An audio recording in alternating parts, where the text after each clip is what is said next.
इस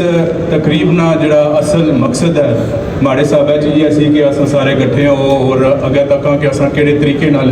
अपनी जी कश्मीर की गवर्नमेंट है उसकी किस तरह अस स्क्रूटनाइज करी सकां और उसने वास्ते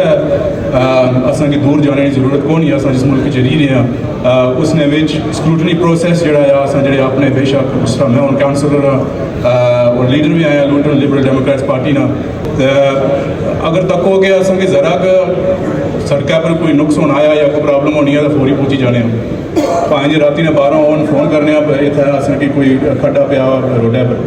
लेकिन ये चीज़ काउंसलर आन या जी असा उत्थे कमेटियां आन बनाई जान जड़ियाँ कि इन्होंने मामलों ज़्यादा जोर दें।